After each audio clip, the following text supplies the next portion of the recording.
Morning folks, Dave Canterbury at the Pathfinder School. What I thought I'd do this morning is give you a little bit of a video about trapping that just involves a couple tips and tricks, especially when you're talking about canine sets. I just got back from the Fur Takers of America Trappers College. I took 3 of my instructors with me to that college and we had a very good time, learned an awful lot. There were things that I learned last year that I actually had forgotten that I learned again this year that reinforced some of the things that are more important that you forget over time. And I learned a couple neat tips and tricks that I wanted to share with you guys today. And the first thing I want to share with you is I want you to understand that what we're going to talk about today is we're going to talk about setting for canine in particular. But any animal that you're setting a trap for, you need to set that trap where that animal is going to travel. Travel routes are your best locations for sets, even if they're travel routes along the water for water type sets. And most of your critters like canines and things like that, your fox, your coyote, they tend to travel on well-worn paths or roadways, dirt paths and things like that, because all animals will take the path of least resistance.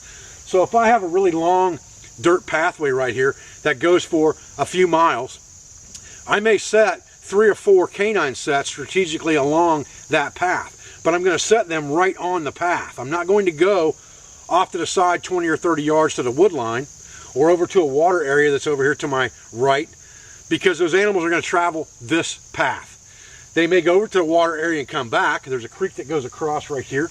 They may go down that creek and they may hunt in there and then come back, but their main travel route is going to be on this path. So I want my trap as close to this path as I can get it. Now the other thing I want to do is I want to decide where I want to put that trap on the path. And that's determined by the wind, because I want the wind to blow across that trap and carry the scent of my lure or my bait to that animal as he's coming down the path. Now most of the winds are coming into my face at this point, so I'd want to put my back to the trail like this, and I'd want to put my set here so that my backing, if I'm going to have backing, is here. The wind's blowing across that backing and taking my scent down the trail for that animal. Now, do I want to take this side of the trail or that side of the trail? Well, that really depends on a lot of things. Inside corners of trails are always going to be the best. Animals are lazy just like people. They cut corners just like people do, and they're going to take that shortest route around a bend. This is a little bit of a bend right here, but it's pretty straight. I'm still going to take the inside of this bend because it's closer to the water area. It's closer to the creek. It's closer to a little bit of a crossing with a pipe over here. And again, it's the inside bend. So I'm going to set my trap right here. And this is going to be a mock set. I could trap coyotes right now. They're open all year in Ohio, but the fur's not prime. So I would just be wasting that coyote because I probably wouldn't use the fur for anything anyway. But we're going to make a mock set today, and we'll pull the set before we leave. But I want to show you a couple tricks and a couple different sets while we're out here. Stay with me. Okay. So what we're going to do is we're going to dig ourselves a trap bed, and the first set that I'm going to use here is called a step down set, and this is one of Ron Leggett's favorite set for fox, but he's caught a lot of coyotes in this set as well. And what we're going to do is we're going to dig ourselves an area that's about the size of our trap, wide, just like this. Then we're going to go up and we're going to dig a slot in front of that, and that slot is going to be about 4 to 6 inches up from where our trap bed is going to be. Then we'll continue to dig our trap bed out. And if you're in hard dirt, this might take you a little bit of time.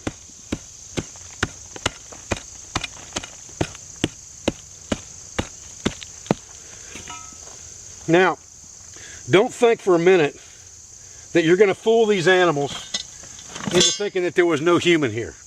It's not going to happen. Those animals are going to pick up human scent no matter what you do.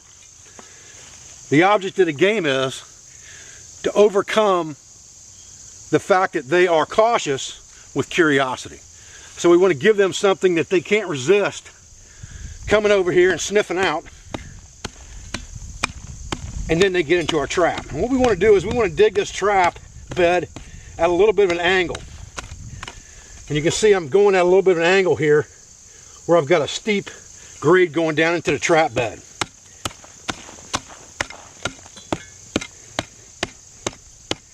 Now I don't want to get too wide out here on the back side with this. I just want enough room for my trap to sit in there well. And I want it to be pretty even with my slot. There's a lot of coal in this ground right here, so it's a little tricky. And I'll dig that slot as deep as I've got my trap bed right off the bat, like that. Now, what I'm using here is an MB 550 trap, Minnesota brand 550. These traps are pretty expensive, but they come right out of the box ready to use. You don't have to mess with pan tension and all those types of things. You do need to dye them and wax them if you want to, but I know a lot of guys that use them right out of the box. So we're going to set this trap real quick. And this trap comes with what's called a night latching system, so that once you've set the pan on that trap, you can actually pull that pan down until it clicks. And then you know that it's ready to go. Now, like I said, you've got to have this bed wide enough for this trap to go in here. So we'll have to dig it just a little bit wider on this side. We're digging into some coal here. A little hard ground. And what I'm going to do is I'm going to sift a little bit of dirt down in here right off the bat. Get some of these clumps out of here. And just try to sift a little bit of dirt for this trap to sit on down inside here. Now, I'm not wearing gloves. A lot of trappers wear gloves. It's not one of those things where it's going to be that much of a killing matter, in my opinion, because like I said, you're never going to kill the human odor. It's going to be here. It's going to dissipate over time, but it's going to be here. Now, what I would do is I would stake this trap down with this double staking device. Right down the bottom of this trap, I'd drive two 18 to 24 inch long rebar stakes right into this double stake holder. And you want two stakes in here, crossways. You don't want this trap to walk off. These traps are about 25 bucks a piece. So once we've got that pounded in, like I said, this is just a simulation, so I'm not going to pound that all the way in. I'll cover that with a little bit more dirt to give myself a solid place to bed my trap. Just like this. And I want that trap to be in there. My slot's not quite wide enough yet. I need to go just a little bit wider. These bigger traps, you're kind of at the mercy of that a little bit. And I want to really kind of push this dog and pan.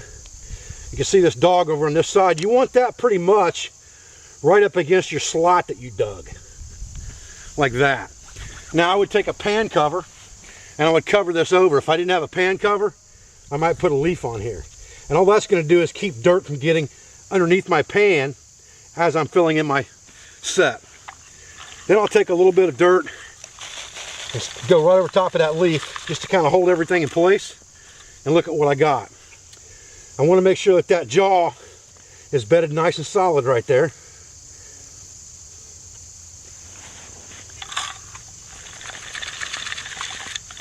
Just like that. So the trap's not moving.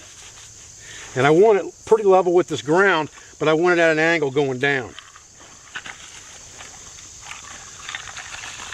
And now I'm just going to cover this trap up a little bit more. And I got a lot of chunky dirt here. And not a whole lot of fine stuff. So it may take me a few times of messing with this to get enough dirt to cover my trap. There we go. That's pretty well covered right there. Now, what I want to do at that point is, I really want this trap, I want kind of a dish right here. And I want the front end of that filled in pretty good for the moment up here where I dug that slot. And I found a couple tricks to dig in this trap bed when I was at the college. What you really want is you kind of want this dished out a little bit right here. But you don't want that jaw exposed, so you got to be real careful about what you do. And my problem really is that I'm running out of fine dirt. And I can get that squared away here in a minute. Now you don't want anything interfering with these jaws when they open. So you got to be really careful about that. But again, you don't want this bed too wide because that animal's going to approach it from here. And what I'm going to do is I'm going to come right into the front of this trap and I'm going to punch a hole. Okay, so I'm going to come right here to the edge, and I'm going to put my hole punch in there. And I'm going to punch a hole in there at about a 45-degree angle, about 8 inches deep. And if I just turn this thing, it'll pull that plug out, and I'll have a perfect hole. That's what I like about these dirt hole punches. They give you that perfect hole every time. And again, upsweep these on the side so that you've got kind of a step down in there where you've got level ground here and everything out here is level. And when the animal enters your trap bed, he naturally wants to put his foot right in that stepping point. And that stepping point should be where your pan's at. Now, if I'm going to back this trap at all, I'm just going to take some of this junk that was heavy, stick it on the outside for a minute. And again, I don't ever want my backing to be in front of my jaw line, where my jaws and my trap are at out here. I don't want anything interfering with that closing up. So I'll just kind of bring this in a little bit, just like this, close. And that just kind of forces him, if he really wants to get his nose in that hole, as long as I don't go beyond this, I'm okay. If he really wants to get his nose in that hole now, he's got to come around the front side to stick his nose in that hole. And that's exactly what I really want. I'm not too worried about the width here, because for him to get in here, he's got to put his paws here, or here, or here. So he's going to step on that. That gives me a step down set. Okay, so there's my finished trap bed. And everything is just nice and smooth right here. Everything's pretty level with the trail until he gets up here, and then he's got to step down and commit his weight to that pan, which will trip it off and catch him deep on the front paw. And that's exactly what I want. It's a foothold type trap. These Minnesota brand traps are very, very good on the animal. They got good, thick, heavy cast jaws on them with a little bit of offset. So when they grab that animal's leg, it's exactly that. It's a foot holding type trap. It doesn't really cut them up or anything like that, like some of the harder steel type jaws do that are very narrow. It's a really, really good trap. I'll give you a better look at that in a few minutes. So we've got our set. You can see if I put this straight across ground level, there's a dip under right here. And that's what I want. I want about 1 inch or so down lower, so when the animal comes in,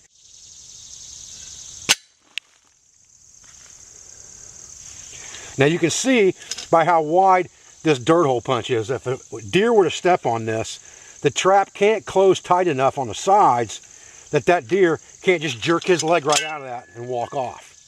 But if a coyote gets in there, he's going to get hung in there, and there's an offset in there to keep from pinching straight down totally on his leg and cutting off all the circulation or breaking the bone. It's got rounded edges on it. It's got cast steel jaws. So if you are thinking about the animal's welfare when you're trapping, or you're doing things where you're trapping coyotes, but you might get non-targets like raccoons and things like that in your trap that you have to release and let go, this is a good trap to use.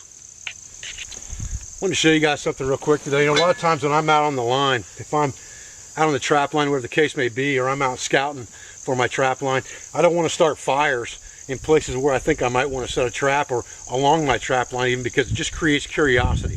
Animals like burnt wood, burnt smells. So generally what I'll do is I'll take things with me, like a regular alcohol type burning stove that I can use to heat up some hot chocolate or whatever the case may be. And this Esbit stove that we're carrying on our website right now is a really good little alcohol stove that really, really burns nice and hot. You can light it with a ferro rod, or you can light it with a lighter. And remember, this stuff burns pretty clear, so it's kind of hard to see it sometimes when it's burning, but I can feel that heat. Just hold your hand a few inches above it and you'll be able to feel that heat. And we've come out with a new product that's on the market now, and this was another collaborative product that we did with CanteenShop.com that basically is the same style stove system, pack stove, that is on the Canteen set, except this one fits on the bottom of your Pathfinder cup. It's got the same grill top on it, the same raised knobs to get your stuff up off the fire, and it works perfect with this alcohol stove. Now it works good with sticks and things too, but it works real good with this alcohol stove. If I just want to heat up a quick glass of water to make myself some hot chocolate, I've got that available to me. Okay guys, you can see that pack stove works a dandy with that, you know, alcohol burner underneath it thing. I know that thing hadn't been on, it's only a half a cup, but it's a 27-ounce cup. And I know it hadn't been on there 5 minutes. I know it hadn't been on there 5 minutes. So that thing boils water right now. And it's protected. It protects the flame of that stove all the way around. Keeps you from having to carry any kind of a protectant to make sure that you don't get anything blowing out your flame in high wind and things like that. So it's just perfect for those alcohol stoves, and great for wood as well, to get your stuff up off the fire and get it right where that heat actually is in your fire, 2 to 3 centimeters above the base. You know, I'll tell you what guys, for just tramping around, you know, for the day or whatever the case may be, this makes a great little cook set combination. You got that 32-ounce Pathfinder water bottle, put that clean canteen flat cap on there. That gives you a little bit more room in a storage pocket or in a pouch that you carry the stuff in, whatever the case may be. And it's a good heavy duty cap. I like that metal D-ring on there. That design works out really well. Pathfinder 27-ounce cup fits right on there, and that pack stove just fits perfect right underneath it. So that's a great design. Again, collaborative design between the Pathfinder School and CanteenShop.com. Rob Simpson, great idea on that pack stove that you set up for the canteen. Works just as good for this cup. Stack this right on top of here, right in your pocket or your pouch. I use my bushcraft pack and put it right in the top, and it works perfect. Okay, I want to show you another little trick. A lot of people will use just regular sheep's wool like this that you can buy by the bag, and that's what they'll put their scent or their lure in, and they'll stuff that down inside the hole, and it works really, really well for holding your lure. Sheep's wool is a very multifunctional item that you can carry in your kit. It has lanolin in it, so you can use it to wipe down your metal tools, things like that, and it'll give a little bit of an oil coating to them. It's also very fire retardant, so it makes great wadding for your flintlock or your black powder firearm, because it won't come out the other end in a big wad of fire like some cotton patches and things like that will, if you're worried about forest fires and things like that. So it's a very multifunctional item. Now, one thing that you can do, what happens with this is, I'm going to tell you what happens first, is you stuff this down the hole, push it down there with a stick. An animal trips your trap, and he sits there and digs around. He tries to get out and messes about, but it's a big trap circle out here. And when you go to do a reset, which you always want to do a reset on an area you caught an animal, because that's going to be one of your better sets because it's already scented up with the animal. If he drags this out and buries it under the dirt somewhere and you don't find it, and another animal comes up to investigate your set, he might try digging for this instead of going for what's in the hole. What you can do to prevent that, or to help yourself with that, is just take a used 12-gauge shotgun shell. A lot of guys used to use the plastic film canisters that you could get with 35mm film, but those are getting very hard to get. Shotgun shells are very, very plentiful. Yes, it's going to smell a little bit like gunpowder in there, but like I said, you're not going to fool this animal into thinking that you weren't here anyway. He knows you've been here no matter how careful you are. What you're trying to do is you're trying to overpower his sense of security or his sense of danger by overpowering his sense of smell and curiosity or food with something he has to get to and he can't stand it. So what you're going to do is you're going to take some of this, you're going to stuff it down inside this shotgun shell like this, and just stuff that down in there with a stick or whatever the case may be, and pick up any stick off the ground and ram it down in there, and then go about halfway, put your lure or your bait or whatever that is on top of that. Then maybe you take a little bit of a cap over, like you would if you were building a shotgun shell, cap it over a little bit, just like that, and drop it down the hole. And shove that down in the bottom of the hole with a stick. That hole really has a rocket drop down in it somewhere, something that's not really deep enough. Like I said, you want that hole about 8 inches deep. So you want that shotgun shell to disappear in there. You want him to have to go in there and try to get that. You don't want him to be able to just reach in there with one toenail and pull it out of there.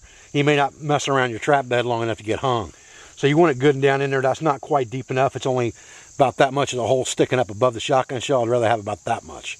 So that being said, that's just an easy way to put baits and lures in your hole. And then if he digs things up, you're going to find this laying around, or you can dig this back up without having a bunch of dirt and mud and stuff like that all over your scent or your lure canister. You're going to have this ready to go for the next set or the reset. Okay guys, well, I'm Dave Canterbury at the Pathfinder School. I appreciate you joining me out here for this video today.